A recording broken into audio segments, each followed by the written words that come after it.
Hi all, welcome to Vijayamala சக்கரவர்த்தி channel. இன்றைக்குண்டான lunch menu என்ன அப்படின்றத நம்ம கிச்சனுக்குள்ளே போய் பார்க்கலாம் வாங்க. ஹாய் ஆல், இன்னைக்கு என்ன தளிகை பண்ண போகிறேன் அப்படின்னு பார்த்தாக்கா, நான் காய்கறிகள் இன்னும் வாங்கவே போக முடியல. ஸோ அதனால என்னெல்லாம் லெஃப்ட் ஓவர் காய்கறிகள் இருக்கோ அதெல்லாம் போட்டு ஒரு பிசிபேலை பாத் மாதிரி பண்ண போகிறேன்.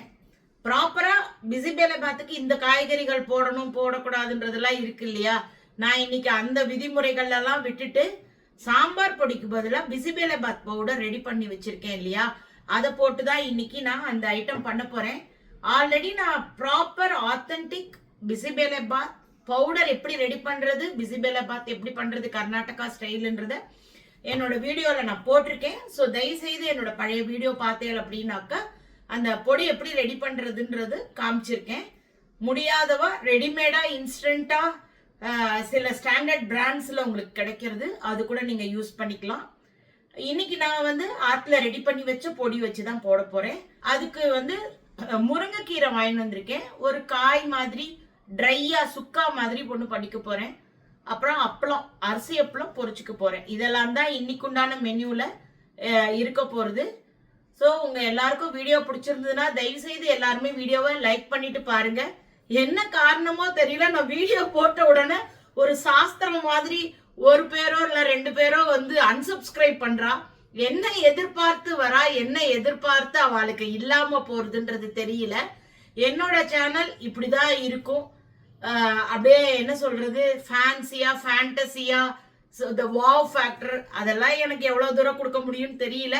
என்னால முடிஞ்சது நான் இப்படி கொடுத்துட்டு இருக்கேன். அதே போல எனக்கு நிறைய பேர் எங்க அப்பாவை வந்து நல்லபடியா ஆகணும் அப்படின்றத விஷ் பண்றேன். அதுக்கும் ரொம்ப நன்றி.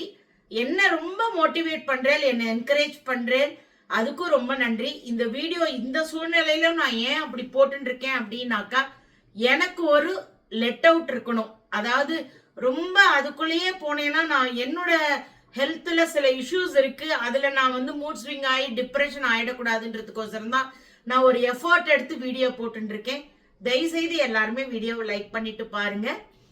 ஸோ நம்ம இப்ப வீடியோக்குள்ள போலாம் வாங்க. இன்னைக்குண்டான தளிகைக்கு என்னெல்லாம் காய் எடுத்து வச்சிருக்கேன்னு பார்த்தாக்கா இவ்வளோதான் காயே இருக்குது. இப்போ இன்னைக்கு காத்தால போய் முருங்கைக்கீரை மட்டும் வாங்கின்னு வந்தேன். மற்றபடி எல்லாம் லெஃப்ட் ஓவர் காய் தான் இருக்குது.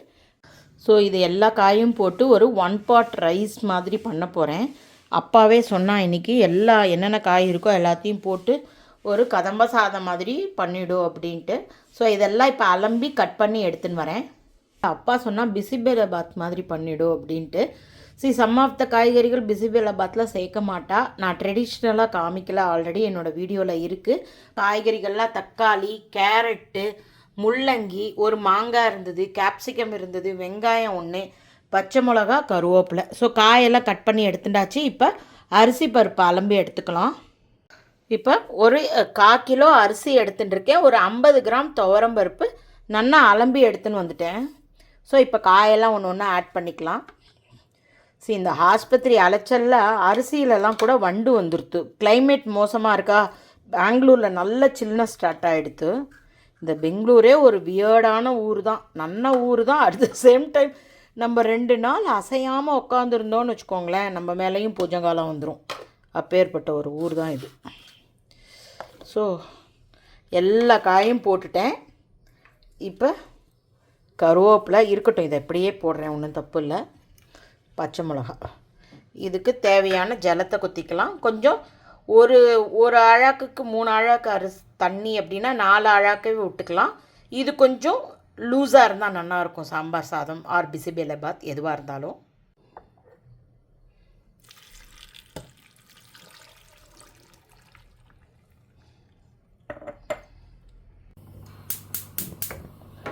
நான் ஒரு அழாக்கு தான் குத்தினேன். இப்போ அடுத்த மக்கு ஜலத்தையும் குத்திடுறேன்.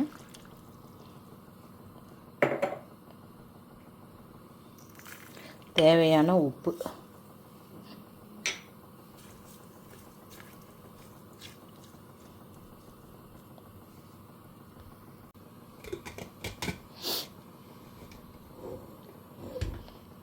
இது கொஞ்சம் 5-6 சவுண்டு விட்டு எடுத்துக்கலாம். நல்ல சவுண்டு விட்டால் தான் கொஞ்சம் குழையும்.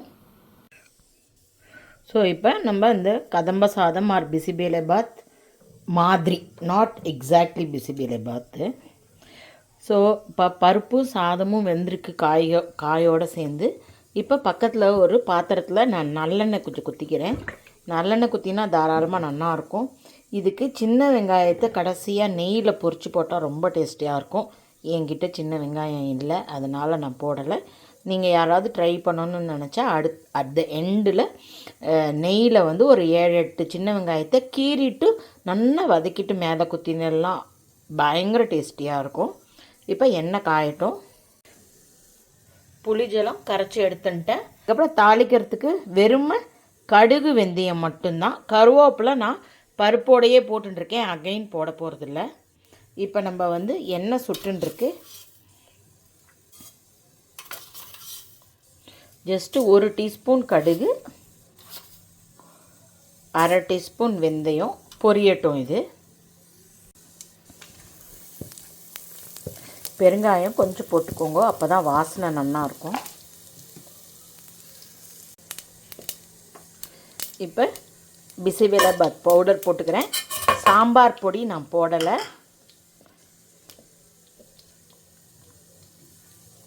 கொஞ்சமாக மஞ்சள் பொடி போட்டிருக்கேன். பொடி கருத்துறாமல் பார்த்துக்கோங்க.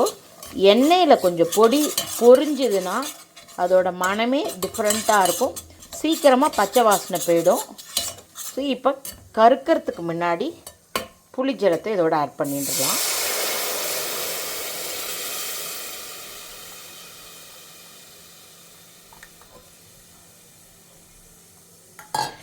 ஆல்ரெடி நம்ம வந்து உப்பை வந்து பருப்பு சாதம் காயெல்லாம் வேக போடுறச்ச போட்டிருக்கோம்.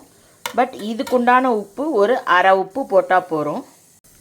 இவ்வளோ உப்பு போடுறேன், ஆல்ரெடி போட்டிருக்கேன், ரொம்ப வேண்டாம்.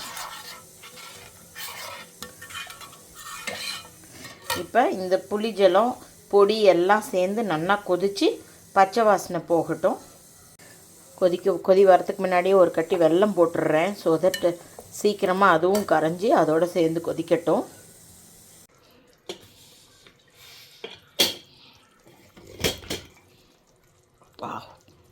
ஃபஸ்ட் கிளாஸாக எல்லாம் வெந்துடுத்து. இங்கேயும் குழம்பு வத்தல்னாக்கா நல்லா கொதித்து ஆயிலெலாம் வெளியில் வர ஆரம்பிச்சுடுத்து. இப்போ இந்த சாதத்தை நான் இதில் கலக்கணும்.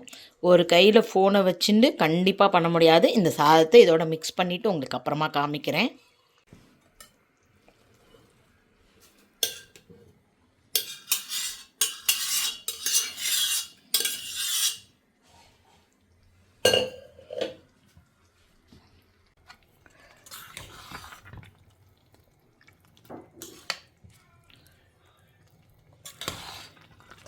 ஸோ அழகாக அதை மிக்ஸ் பண்ணி விட்டுக்கோங்க.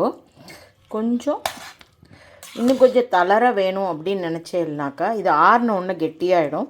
வேணும்னாக்கா நீங்கள் வந்து ஒரு 1/2 டம்ளர் வெந்நீரை வச்சு இதோட மிக்ஸ் பண்ணிக்கோங்க. அதுக்கப்புறமா இந்த ஸ்டேஜில் உப்பு எல்லாமே செக் பண்ணிக்கோங்க. எனக்கு வந்து மோஸ்ட்லி உப்பு போருமா இருக்கும். இதுக்கப்புறமா தான் நெய்யில் வந்து சின்ன வெங்காயத்தை நல்லா வதக்கிட்டு போட்டேல்லாம் டேஸ்டியாக இருக்கும். 2 டீஸ்பூன் நெய் மேலே குத்திடுவேன். கொத்தமல்லி தழை வாசனைக்கு இதை போட்டு கொஞ்சமாக கலரி விட்டுருங்க. ஸோ தட் அந்த வாசனை சூட்டில் வந்து அந்த கொத்தமல்லி தழை இது பண்ணும்போது நல்ல ஒரு வாசனை ஃப்ளேவர் வந்து அந்த சாப்பாட்டில் இறங்கும். கார்னிஷிங் அழகுக்கு அதெல்லாம் கடைசியாக கொஞ்சம் போட்டுக்கலாம். பட் நல்லா கொத்தமல்லி தழை இப்படி போட்டேன்னா தான் வாசனை அதுக்குள்ளே இறங்கும். இப்போ நம்ம பட்சார் ஸ்டைலில் லேவிஷாக நெய் குத்தணும்னு சொல்லுவார், அந்த மாதிரி கொஞ்சம் ஒரு 2 டீஸ்பூன் நெய், அதுக்கு மேலே வேண்டாம்.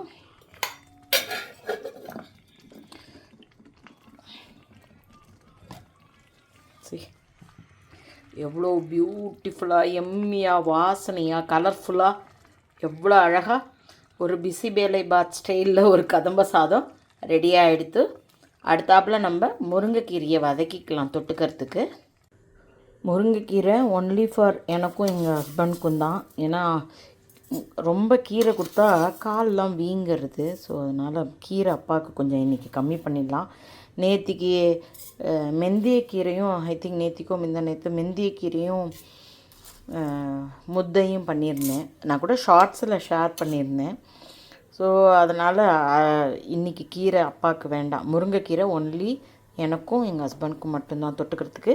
அப்பாவுக்கு அரிசி அப்பளம் பொரிச்சுடலாம். இப்போ கடுகு, உளுத்தம்பருப்பு, கடலப்பருப்பு பொரியட்டும்.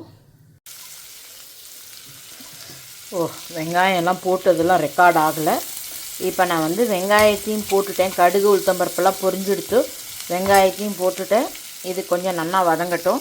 ஸோ இப்போ வெங்காயம் வதங்கிட்டு இருக்கிற இந்த ஸ்டேஜில் கொஞ்சமாக காரப்பொடி,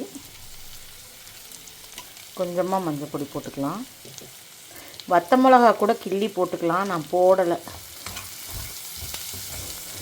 கொஞ்சமாக டயர்டாகிட்டே வரேன் நான். அதனால தான் ஏன் நான் இந்த வீடியோ போடுறேன் அப்படின்னாக்கா, ஏதோ யார்கிட்டேயோ எனக்கு ஒரு இன்ட்ராக்ஷன் பண்ணாக்கா எனக்கு கொஞ்சம் லெட் அவுட் மாதிரி இருக்குது, வேறு ஒன்றுமே இல்லை. ஆனால் எனக்கு வந்து யார்கிட்டையோ பேசுகிறச்ச எனக்கு ஒரு மனசில் ஒரு லைட் ஃபீலிங். எனக்கு ரொட்டீனாக அப்பாவுக்கு பண்ணுறது, அந்த மாதிரி க்ளீனிங்கு, திருப்பி டைப்பர் சேஞ்சு, இந்த மாதிரி வேலைகள்லாம் ரொட்டீனாக பண்ணின்னு இருக்கிறச்ச எனக்கு ஒரு சேஞ்சாக இருக்குது. இந்த கமெண்ட்ஸ் படிக்கிறதா இருக்கட்டும், ரிப்ளை பண்ணுறதா இருக்கட்டும், வீடியோ எடிட்டிங் பண்ணிக்கிறதா இருக்கட்டும். ஏன்னா நம்ம போய் படுத்துக்கலாமா, கொஞ்சம் 5 நிமிஷம் அப்பா தூங்குறா, நம்ம ரெஸ்ட் எடுத்துக்கலாமான்னு போனால் இமீடியட்டாக அடுத்த 5வது நிமிஷம் அப்பா கூப்பிட்டுறா நம்மளை. ஸோ 2 நிமிஷம் கூட உட்கார முடியல. அதனால் கண்ணை இழுத்ததுக்கப்புறமா எழுந்துட்டால் ரொம்ப படபடப்பாக போகிறது ஒரு மாதிரி. எனக்கே ஆல்ரெடி கொஞ்சம் ஹார்ட் ப்ராப்ளம் இருக்குது, பல்டேஷன் இஷ்யூஸ் இருக்குது, டேப்லெட் எடுத்துக்கிறேன் நான். ஸோ என்ன ஆகுது, அந்த மாதிரி படார்னு முழிச்சாக்கா எனக்கு ரொம்ப வீக்காக போய்டுறது.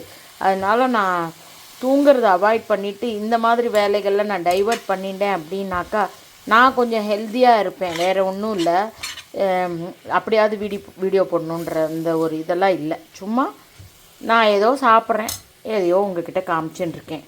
ஏதோ பைத்தியக்காரத்தனமாக தான் இருக்குது, இல்லைன்னே சொல்லலை.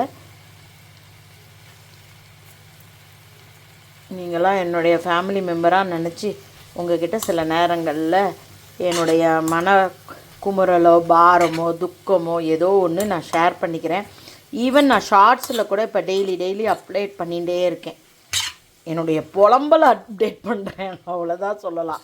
லிட்ரலி புலம்பல் தான். யாரும் யார் கஷ்டத்தையும் எடுத்துக்க முடியாது. எல்லாருடைய கர்மாவும் அவாவாக அனுபவித்து தான் ஆகணும். ஸோ நான் எதுவும் இதுவாக சொல்லலை, சும்மா ஒரு சேஞ்சுக்கு இப்படி பேசின்னு இருக்கேன், அவ்வளோதான்.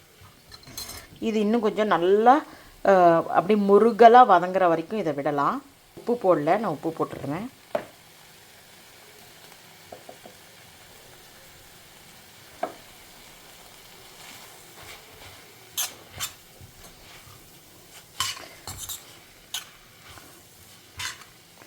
கொஞ்ச நேரம் அப்படியே இருக்கட்டும். நம்ம வந்து அரிசி அப்பளம் இருக்குது, அதை பொரிச்சுன்றலாம் அப்பாவுக்கு.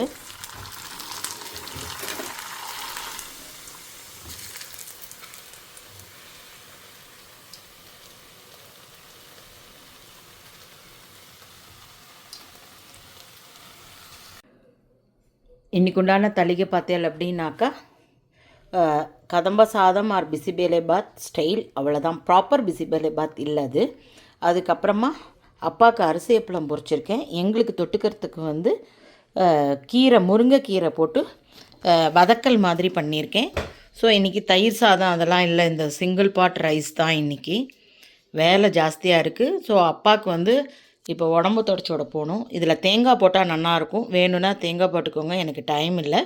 So hope you are all enjoying my video. If you like it, please like and subscribe my channel. Thank you for watching. Bye bye all.